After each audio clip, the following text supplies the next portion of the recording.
Hello, everyone, everywhere. This is Bob Thibodeau with the Kingdom Crossroads podcast, and you are listening to the Going North podcast with my good friend Don Brightman. Be sure to subscribe to his podcast so you will not miss any of the upcoming episodes, and be blessed in all that you do. And today on the Going North podcast, we bring you some fabulous humans from across the globe. Today is no different. Because we got an award-winning author in the house, but not only an award-winning author, a best-selling author. And you want to know what's even better? It's time to put the icing on the cupcake. She's done it twice, y'all, twice. That's what I'm talking about, twice. 2 thumbs up, y'all. This fabulous lady right here is a two-time award-winning best-selling author for both in the fiction and nonfiction category. And she also has a children's book too. So this fabulous lady is a Jill of all trades in terms of the literary work and day, because she's doing the thing. Because she ain't staying in the box. She's blowing up that box from the flow up. Yes, indeed. So not only is this fabulous author right here a best-selling award-winning author, she's a speaker, coach, pastor, as well as a literary strategist. And this fabulous woman's mission is to help other women find hope through transformation, restoration, and reclaiming their lives via workshops, conferences, and seminars. So let's give it up for the fabulous lady herself, the one, the only, Pastor P herself, Pastor Paulette Harper. How you doing today, ma'am? I am doing really good, Dom. Thank you so much for having me on. I'm looking forward to having this conversation. Ah, yes, indeed. Yes, indeed. Yes, indeed. The pastor is in. I want to go to church Sunday now. This is good. Let me stop. That's bad.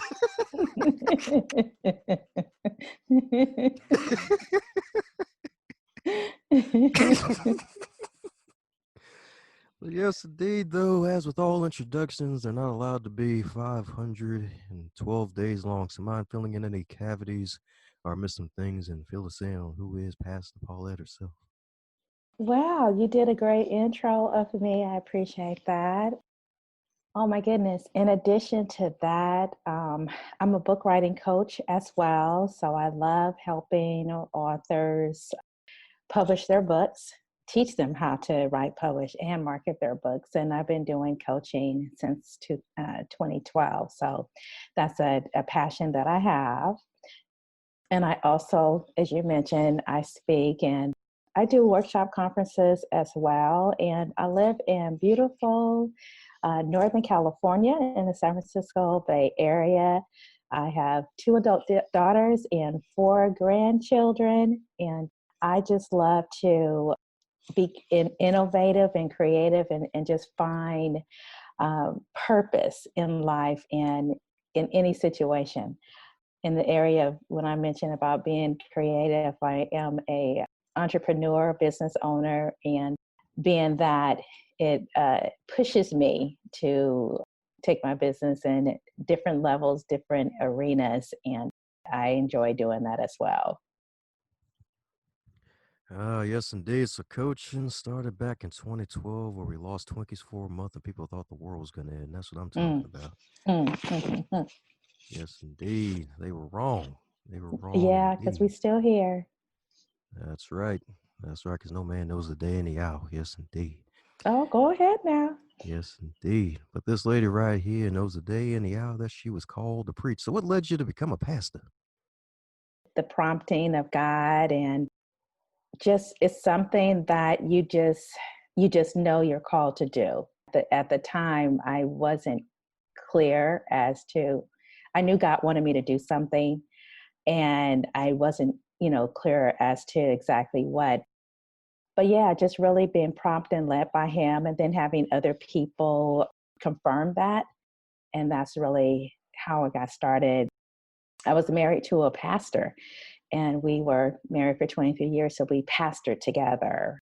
So that really started me on as far as being gifted and a minister and whatnot, and really on the path of just really wanting to share my gift with people and wanting to just really be a spokesperson, a mouthpiece, a messenger for the Lord, and to see other people just, come to Christ, know their purpose in life, that their purpose be revealed in life, and just really share the good news with people.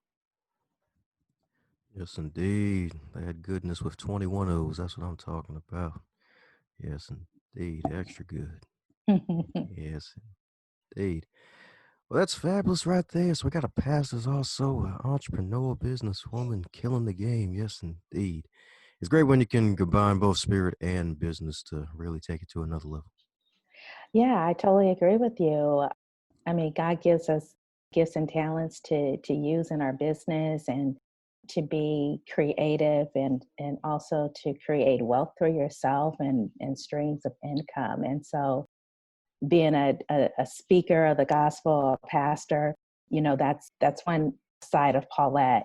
And then my entrepreneurship and being an author and being able to coach, that's the natural side. But even when I do that, I encounter so many, aspiring writers who have great stories, and a lot of their stories are transformational stories and empowerment stories. So I still am able to, share the message of hope, even in those situations, because some of them are really trying stories. They're really heartbreaking stories, but you can find hope in anything. And so I've been able to have dual positions. And so it's something that I greatly love to do because it's something God has called me to do, and to be able to do both of them. And I thoroughly enjoy both of them. Ah, yes, indeed. Yes, indeed. Enjoyed it so much that you're able to go in 3 different areas of fiction, nonfiction, and even producing a children's book. So, how are you able to produce all of that content? Because writing fiction is a whole battle within itself as opposed to nonfiction, and then being able to release a children's book nonetheless, something for the kids, which is fabulous. So, what was that like? Oh, yeah, I definitely have to agree with you on that. I started writing nonfiction, and I released my first book in 2008. And when I started writing nonfiction, I had just came through my divorce. And so I shared my own personal story of coming through that. And even before I started writing, it was another prompting. I just really felt that, God wanted me to share my story with the world and with other women. And I didn't know anything about writing. I didn't know anything about how to even write a book. I didn't even have any friends who were authors. And so I had, no point of reference, no point of contact to ask, but just started on that journey of writing my stories, and got it published. And while I was, writing my first book, another nonfiction book came to mind, and I did that one. And always loved reading, especially romance stories and inspirational fiction and nonfiction. And so I was just prompted to just write my first fiction novel, and just being led to do it, and just having a desire really to want to write something different. And so then, now it's like you said, it's totally different than writing nonfiction. Writing nonfiction, you can just, you share from life experiences, you share from your own personal journey, you share from, the tablets of your heart when you're writing nonfiction. And when you're writing fiction, you have to be you have to be the reader, the writer. You have to have the dialogue, you have to have the plot, you have to have the script, you have to have the characters, you have to have so many pieces that fit into this novel. And so I remember people used to say that the characters would speak to them. And I would say, well, I haven't experienced that yet, and I wanted to, because I knew that when these, writers would tell me this, I knew that, when characters begin to speak to you, they pretty much want to dictate the flow of the story. And I remember having an experience that, as I'm writing, these characters would just literally speak to me in my head, and I began to write, based on the conversations that they were having with each other. So yeah, I started writing the fiction because I just really wanted to write I wanted to write a fiction romance, and I can't remember who said if there's a story that isn't written, then you write it. And I wanted to write my own romance story, and it's a Christian fiction, which is it's clean fiction, and I write clean stories, nonfiction and fiction, and so it's a clean fiction novel, and that's the one that won the award for Best Inspirational Romance, which was just amazing to get notice that I had won that award, because it was just something that I just sent I just sent in the application and the entry form and just said, we'll see what happens. And lo and behold, it was amazing. So, um, and then with my children's book, um, my children's book is Princess Nevaeh, Lessons on Self-Discovery. And my oldest granddaughter is Nevaeh. And when she was um, when she was 4, she asked me to write a book with her name in it. And she said, Mimi, can you write a book with my name? And I said, yeah, I will. And so she gave me a couple of days to do it, and she came back and she said, Mimi, are you done? And I said, no, baby, Mimi not done with your book. And I knew right then, okay, Paulette, get on it, So that children's book was birthed out of my grandbaby asking me to write a book with her name in it. And I gladly obliged her to do it. Ah, yes, indeed. So she already asked for it. It wasn't like a surprise. Hey, you're my favorite grandbaby. I'll name this book after you. No, because I had other grandkids too. And she was the only one that had well, my other grandkids were younger, and so they didn't know, about me being an author or anything like that. But she did. She knew that I was a book writer. She knew that I had written books. She had seen, my other books and whatnot. And so yeah, she said, can you write a book with my name in it? And I said, yes, I will. It was a joy to write it too. Ah, yes, indeed. So have the other grandkids figured it out yet and asked to join the club? No, they did not. They have not, and they will. Eventually, they will. Uh, I was about to say, a clean escape. All right. Yes, yes. I guess it ain't an escape no more, huh? No, eventually they'll get around to it. So. Ah, yes, indeed. Circles everywhere. Definitely around to it. Well, that's fabulous right there. So, it's been actually a few children's books authors here in the past, but never asked them this question. That is, if when it comes to writing a children's book, what's probably the best advice that you would give someone starting out who may have already published a few books, but they want to have something for the kids because it's really a different ball game, especially if you have illustrations and other things in there.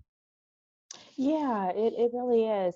I would just really, think about what kind of message you want to convey to the kids, because kids, you don't have to have very much dialogue in with a children's book, and so that's the great thing. But you do have to have a message, though, to some kind of lesson or teaching principle that you want to share. So I would just say, just find out what it is that you want to convey to whatever age group it is, and then, just tailor the content and the dialogue based on that, and then find an illustrator, one that you trust. To think about, writing a children's book, the illustrations are probably the most expensive part of that process, because you can get, you know, um, someone to, be a graphic designer and create some, you know, images for you, or you get an actual illustrator that can draw for you. And so, yeah, but you need to definitely have, the illustrations convey the message as well as the dialogue that's going on with the the characters in the children's books. And then one other thing about, writing a children's book, you can also have it done in audio, which my children's book is done in audio, and so that's an option in addition to, having it in paperback and also in ebook. Sweet. A three for Yeah. the trifecta. Yes, indeed. Yes, indeed. Call that the read along special. That's what I'm talking about right there. Yes, indeed. Something for the kids with the sprinkles and the cherry on top. Yes, indeed. Yes, yes. You can just, when you write it, when it's in audio, you just hit the play button and just let it roll and let the kids just listen. Yeah. That's right. Almost like an egg roll, right? Just let it roll. Let's just let it roll. That's right. Hot dog, it's on a roll. Yes, indeed. Just let it roll. Woohoo. Well, the fabulous thing is that this ain't your first rodeo since you've been in media multiple times and counting, and this is definitely ain't the last time. So, what's probably a question you wish you would receive more often when you're doing interviews like these? Oh, wow. Probably what's been an experience that brought me joy, and then maybe one that, um, hmm, maybe, one of my challenges for, as far as publication, writing my books. I don't get very many questions like that at all. Ah, yes, indeed. Yes, indeed. Definitely the publication and the marketing of the books, too, because that's where the real work is. Hmm. That's It definitely. really is. It really is. And I don't think people realize what you have to do to, promote your book. And when I'm coaching, that's, one of the things that I talk about, creating the buzz before your book is even, has even been published. You create it before you definitely do it, when your book is released, and you continue to do it forever as long as you want your book to remain alive in the eyes of readers. Heard so many stories when authors want to write a book and they may finish their manuscript, but then they don't have money to publish it. Or they may have published their book, but they don't have money to market. And so, they have to really consider the cost of the entire process and make sure that they have, they've saved up their money to be able to do it, because it's one thing to have a book and not have the money to promote it. No one will ever find you, and no matter how good your book is, you definitely need to be prepared to, spend some coins to get it published and promoted as well. Oh, yes, indeed. Definitely right about that, because that's something that I feel like it's getting out there a little bit more, thank God. And it's a Hmm. good thing that it's happening, but the majority still don't know. It's like, yeah, really going to need a marketing budget and you have to market your product. Because, I mean, it's the classic saying of, hey, build it and they will come. And if you build a better mousetrap, they'll show up. It's like, nope. Nope, you got to let them know about the mousetrap, and you got to let them know when you build it. Like, hey, this thing is built here. You can come on out and see. You have to metaphorically give them some chloroform and just drag them over there, and they wake up with the book in their hand. Yeah, yeah. I don't know why they don't, you know, factor that piece in. But I remember I was doing a workshop one day, and everybody, of course, are aspiring authors. They want to write books and whatnot. And I began to, share with them what the process was, and then we got to the marketing piece. I remember one lady said, "Wow, that's a lot of work." I said, "Yeah, it is." She said, maybe I don't want to be a writer." And she did. I said, "Oh, okay." Yeah.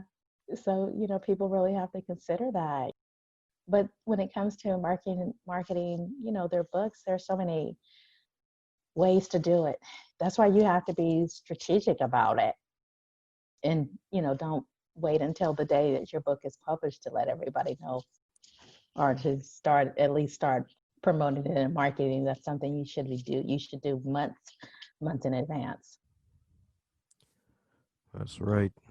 Gotta let them know, like, hey, this book gonna be out in 5 years. I need y'all to make a line right now for it, right now. I need this. Pre-orders. Yeah, do that too. Yep, I need this line to be bigger than the iPhone line from years ago before people got sick and tired of it.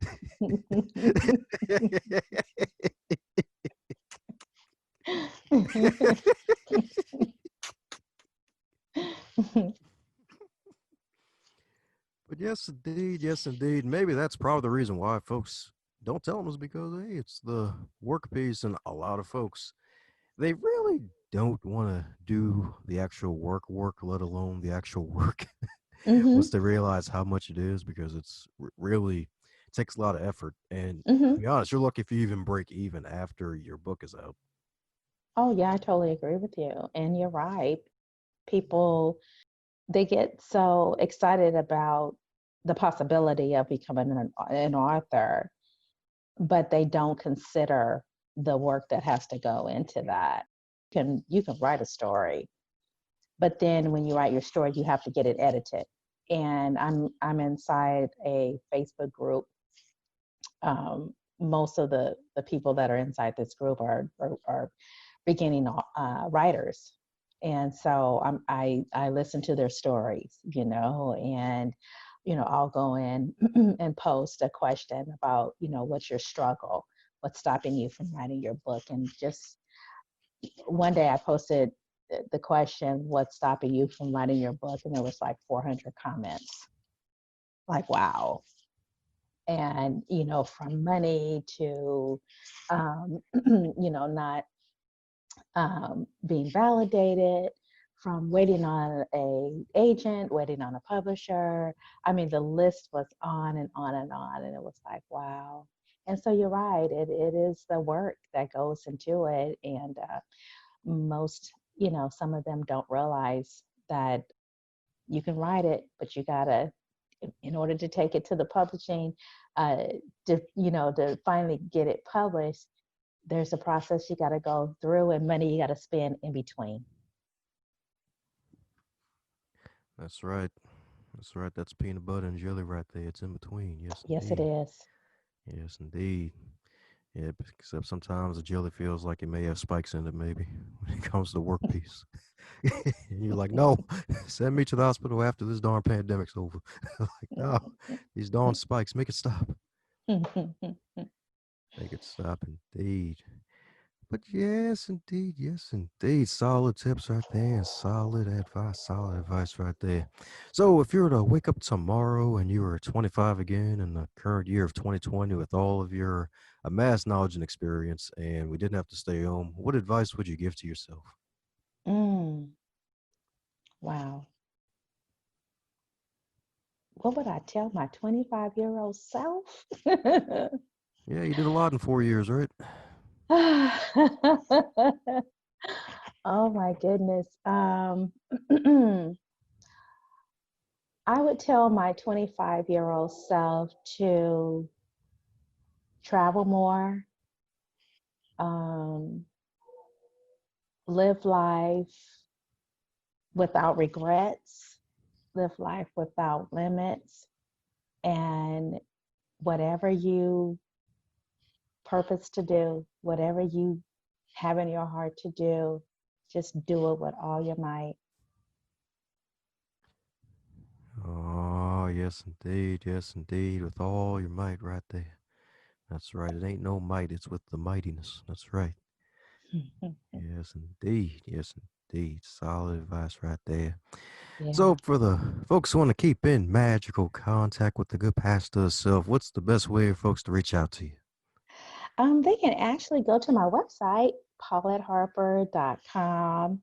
They can connect with me on social media. I am on Facebook, Pastor Paulette Harper, Twitter, IG, and also on LinkedIn. Sweet. Alrighty. So, no gospel videos on TikTok? I haven't ventured out to TikTok. I don't know if I want to do, I don't know if I want to be on another platform or not. No, don't worry, I'm just messing with you. I'm not on TikTok either. I'm like, nope. I got enough busy stuff going on right here, even before the pandemic. I'm like, no.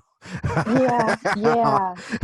I will And gladly miss that train. I'm good. yeah, exactly. I mean, I'm still learning how to do some stuff on Facebook, believe it or not.